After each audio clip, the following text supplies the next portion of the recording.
Isang mapagpalang hapon muli sa inyo mga katrabaho. Ito po ay may papakita sa inyo ngayon itong aking dating kalan. Pagkat ngayon po ay nauuso na yung list carbon. Maganda po yun.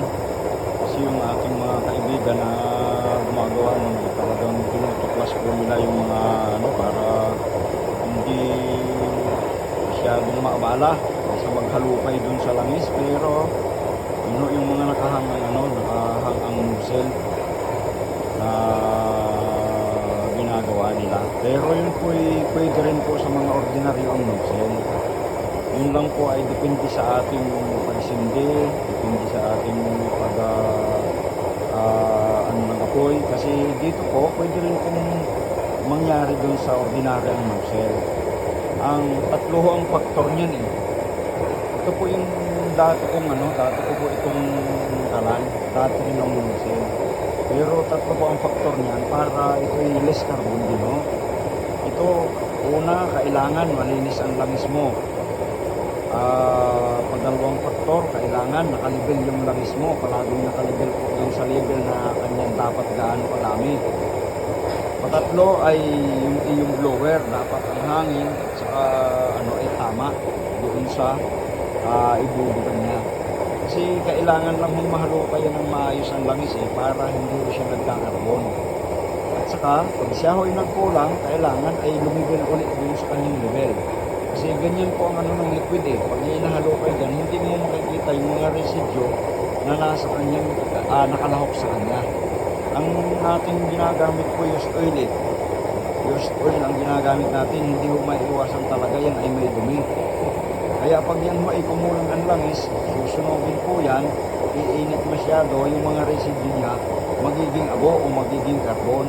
Yun ang nangyayari. Pero kung tama po ang ating tulad po nito, itong ilang oras na po itong nakasindi. Pero yan po ay hindi mo nagkakarbon. Tingnan mo ninyo. Kasi yung paghalukay dun sa langis ay talagang malakas. Yan po yung mga yari ko talaga ng malalaki. Malakas ang halukay sa langis.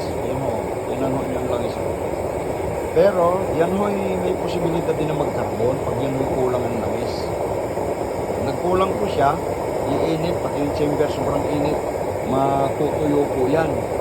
Yung mga residue niya magiging carbon. Pero pag yan po ay ang inyong langis ay palaging naka-level, wala hong yan, hindi ho magkakarbon yan.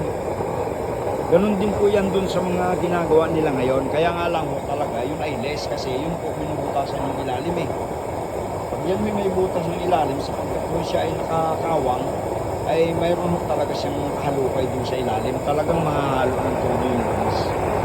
Mahalo po siya ng todo. Pero ito po, tingnan yung panghalo ng langis niya, no? Tingnan po ninyo, mga kasama ko, mga katrabaho. Yan, ang galaw ho ng langis niya. Yan. Hindi ho talaga magkakaroon yan. Basta ho ay nakalibel yung langis niya. Kahit pa ho ilang oras yan, kunti lang ho yan. Magkakaroon ho yan, pero kukunti.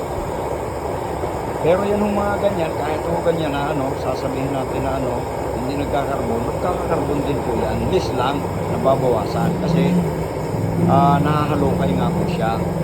Pero yan po ay subukan natin huwag nang dagdagan ng langis, unti na ang langis. Yan po talaga, ang tendency, masunog yung mga residue niya na nandun sa dumi ng langis. Yun yung tubig, kahit tubig na malinis, subukan ho natin na patuyuin sa isang kaserola o isang kaldero. Yun po ay kahit anong linis ng tubig, mayroon po talaga tayong makikita na na parang madumi, pumuputi. Kasi may mga dumi ho na lumalahok, umahalo. Yan po, yan. Bali, 2 hours na po ito pero hindi po siya nagkakarbon. Sapagkat nakalibel po yung langis niya Applicable din po yan sa sa mga nozzle na yung ang hihip ng hangin ay galing sa ilalim. Ang sisiguraduhin lang po natin, kailangan level ang langis. Isa ho sa faktor yan At saka ang isa pa rin sa faktor yung malinis ang ating langis.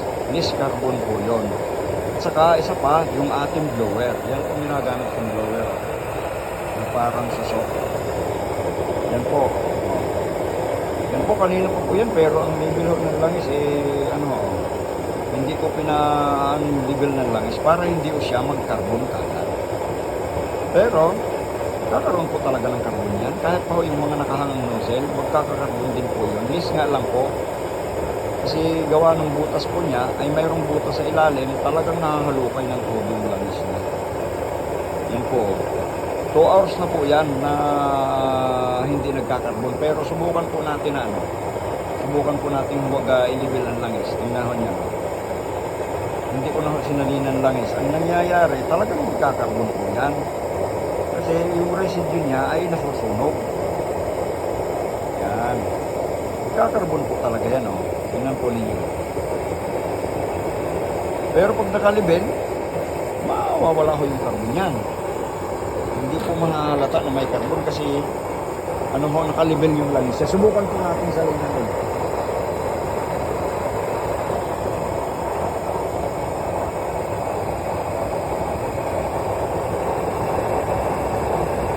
I-level po natin uli yung langis.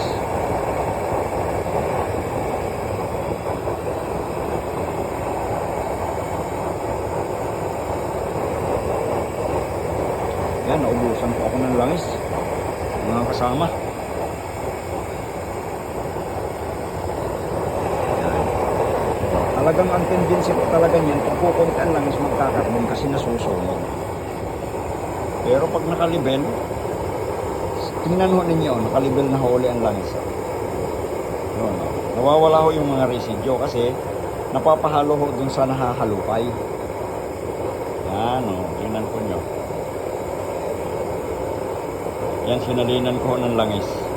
Tingnan po ninyo yung langis. Dahil ho siya inahalukay, yung mga residue niya, yung mga dumi, ay humahalo dun sa liquid. Kaya nawawala po yung kanyang carbon. Pero hindi mo maaaring hindi magkarbon. Nagkakarbon po talaga. Kahit po yung mga nakahang ang nozzle, magkakarbon po yun. Less na lang po. Kasi nahahalukay po siya. Yan naman po ang aking